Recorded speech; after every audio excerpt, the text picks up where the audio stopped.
Hey there, friends. It's time for the Solid Signal podcast, and as I record this, it's May the 5th, 2014, Cinco de Mayo, which is, of course, not a holiday in the United States, but at the same time, neither is St. Patrick's Day, and it's always fun to celebrate other cultures. This is going to be probably one of the longer podcasts I've done so far, so settle in, grab a drink, and enjoy. Long podcasts usually mean serious ranting, and you know what, this week is probably no different. But before I get started, I'd like to give you a little bit of a public service announcement or advertisement, depending on how you look at it. New FCC regulations went into effect for cell boosters on noon on April 30th. We say May 1st because May 1st was the first day that it actually took effect. And if you're looking at getting a new cell booster, Solid Signal has all of the new ones, all the FCC approved ones, along with all the resources you'll need in order to figure out exactly what you need to get and what you need to do when you get it home. So do everybody a favor, shop solidsignal.com. They pay my salary, and that's one of the reasons I like them so much. Also one of the cooler websites that you'll ever visit. And while you're there, check out Solid Signal's blog at blog.solidsignal.com. That's where you'll find all the stuff that I write, which is sometimes as entertaining as the stuff that I rant about. Today I want to talk about one of my favorite shows, or one of my former favorite shows, I hate to say, and that's Mad Men. You know, through most of the 2000s, and it seems kind of weird to say the 2000s like it was a long time ago, through most of the 2000s, Mad Men was my absolute favorite show, and in the last half of the 2000s, it was one of the few shows that I actually watched live. And, you know, everything else was just on the DVR. But this season especially, I gotta say I'm disappointed, and I want to go into not only why I'm disappointed, but why I feel, in some level, I have a right to feel disappointed. Part of this is just that, you know, Mad Men has been going on now for 7 years. We first saw Mad Men in 2007, and it was novel. The idea was we're taking you back to a world that you understand less than you think. A completely alien world where 50 years ago, people treated each other differently, people acted differently, the world was a different place. And we were going to interact within that world in ways that showed you, in sometimes a funny and sometimes a tragic way, exactly what was going on. Mad Men was not only funny and incisive and dramatic and heartfelt, but there were times it was just flat out brilliant, and it was like that for several years, until things slowly started to arch toward the wrong direction.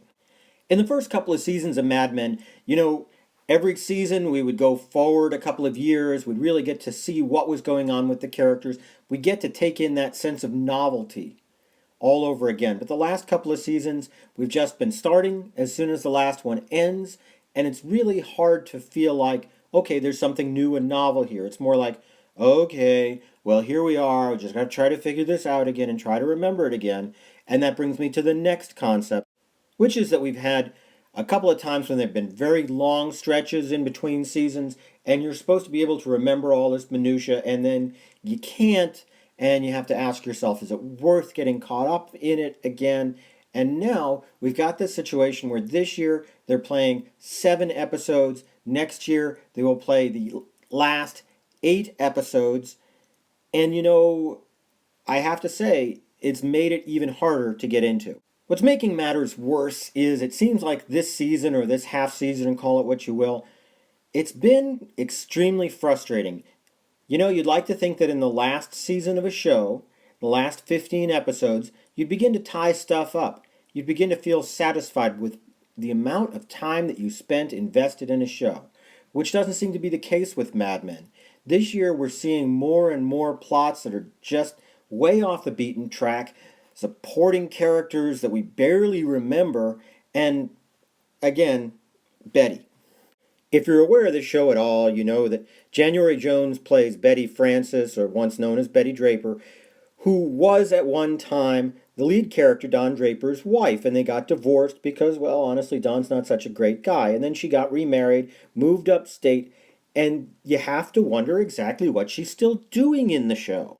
Ms. Jones is an excellent actress, and fine, I've seen her in other things, and it's always a pleasure to see her on the screen at that level, but the character of Betty does no service to the central plot, which is to say, Don Draper and the people that he associates with today, now, and what's going on in their lives. Every time you see Betty on the screen, I hate to say it, it just stops the action. We've seen way too many of these sideline plots in the latest season, and they would have made a lot of sense in prior seasons to do that because you're still kind of in the middle of it. But now you feel like you're tying it up. At least you want to feel like you're tying it up, and you can't. It's frustrating. This past week's episode, and I don't want to spoil it for you, we saw a really critical moment for Don Draper, and then we cut away to a whole scene in a hippie commune in Kingston, New York, at least what passes for Kingston, New York. It looked a lot more like Eagle Rock, California to me. And you're spending 10 years up there when you want to come back saying, hey, what's happened to this guy? Okay, 10 minutes, not 10 years. I started to rant. I could have edited that and I didn't, but I feel like I'm on a roll here, folks. So here's the decision you have to make, and that's whether or not you buy into the idea that Matthew Weiner, the creator of the show, is as smart as everybody thinks he is. The show is really about how the characters that we meet in 1960 have become completely irrelevant by 1969, that they have already lived their lives and that their generation is no longer critical to the way the world works by the time we reach 1970. That's cruel, but that's the premise that you want to get from Mad Men. So, what we're wondering is the fact that all we're seeing is all of this irrelevant nonsense his way of saying, well, not only is 1960 irrelevant to 1969, but the venture we started in 2007, making the show Mad Men, is not relevant in 2014. Well, if that's true, Mr. Weiner, why do you keep getting paid? Okay, that last part was a little harsh, and I apologize for that. But the point is he really trying to show us how irrelevant the Mad Men experience of 1960 is by giving us all of these offshoots and keeping us looking in other directions instead of looking at the main character? Or is it just a case where he doesn't recognize or doesn't allow for the fact that people have taken these characters into their hearts and really want to see what happens to them? By now, everybody's heard the term jump the shark, which means that moment in a television show when it stops being relevant. And it doesn't matter if it's a silly sitcom or the most intense drama. It seems like if a show's on long enough, it's going to happen. Could be the top-rated show of 1986, like The Cosby Show, but by 1992 it has most definitely jumped the shark. So has Mad Men jumped the shark intentionally or unintentionally? Because I think, judging by what we're seeing this season, it most definitely has. And so here's my answer. With all respect to the creators of this show who work incredibly hard at creating some entertainment for me, some poor schlub, I do not think that they jumped the shark intentionally. I think they just don't realize that here we are in the last season and you just have to do things a little bit different. The expectations are different. I also think AMC, the network itself, is doing us a disservice and doing the show a disservice by splitting up that final season into 2 years. So it's going to be almost June 2015 by the time this show ends. And it will have been a full 12 months in between the time that it's gone off the air and gone back on the air. That's an awful long time to wait when you only had 7 episodes in the middle. You can argue that they did the same thing with Breaking Bad and that worked out great. And I'll talk about Breaking Bad in a minute, but also Breaking Bad did 1 season and then 6 months later did another season. They did break it up into, I want to say it was 9 episodes of each. So it's not the same as giving you an entire year between these little 7-episode breaks. It's very easy to compare Mad Men to Breaking Bad because they both started around the same time, and all things considered, they're both ending around the same time. Breaking Bad, on the other hand, had one of the best thought out ending sequences. The real ending of the show was about 3 episodes before the last one, and it was some of the most heart-wrenching TV that I think that any of us will ever see, especially if you've become invested in the characters. And yeah, everything after that was really just sort of an epilogue, and we did get to see that happy ending in a sort of a way that we really were rooting for. By the way, if you're looking at your watch, you realize we just passed 10 minutes, making this by far the longest podcast I have ever done. And I don't blame you for hanging up on it right now, but I'm going to try to keep it under 15. I guess that's fair. I just have so much to say about this subject, and there's so much venom that I have for it.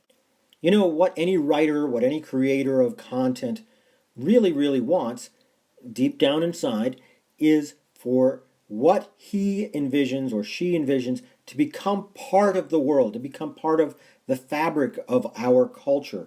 And yet, once you do that, it seems like there are those who don't realize that that's what they've done, and they continue to act as if they and they alone own that content, those characters, and can do whatever they please with them. When you have a show that was such a runaway success, like Breaking Bad, well, none of the rest of us are earning any revenue from it, and Mr. Weiner is, but at the same time, those characters have become part of our culture, at least temporarily. And what we all want to see is some sort of resolution. That may not appeal to Mr. Weiner's high sensibility for writing, but this is what folks want. And at some point, you do have to, not necessarily pander, but if you want a show that's got a long-lasting legacy and doesn't leave a permanently bitter taste in people's mouths, you have to at least acknowledge that. The shows that we remember best over the years are the ones that consciously set out to reward us at the end of a long journey. When MASH ended way back a generation ago, we were rewarded with a goodbye scene that really made us feel like the time we spent invested was worth it. And we've seen that again and again and again, where the shows that we really like tend to give us endings that make us feel good about having spent hundreds of hours investing in them. And every so often we run into a show that does not reward us that way, and that show tends to fade a little bit more quickly because people's bad memories and the feeling of being cheated stays with them just as much as the good memories that they had over the length of the show. Think about Lost. Nobody talks about Lost anymore, and that's partially because the last couple of episodes really seemed like a cheat to the watcher. And that's a shame because there's a lot of smart stuff in the episodes before that. But unfortunately, they just didn't know how to end it. Here's an easy way to end Mad Men, and I'll give it to you, Mr. Weiner, who I just know is listening to this podcast. Give us some peace for these characters. Find a way for every single one of the major characters to make peace with who they are, even the troubled and troubling Don Draper. Give them that moment of happiness, and then just pull the camera away slowly so that we can feel like the time that we spent with them was good time.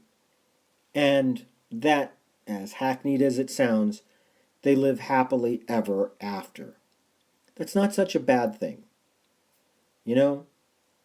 It's what we deserve. At any rate, that's the end of my long rant for now. If you're interested, leave a comment after this video or post something at the Solid Signal blog, blog.solidsignal.com, or anything that you'd like. I thank you for indulging me for what has been a marathon session. My throat is getting sore. I'm not used to talking for this long, but I'm glad that you decided to stick it out, and I would like to thank you and give you a rewarding and satisfying ending you deserve.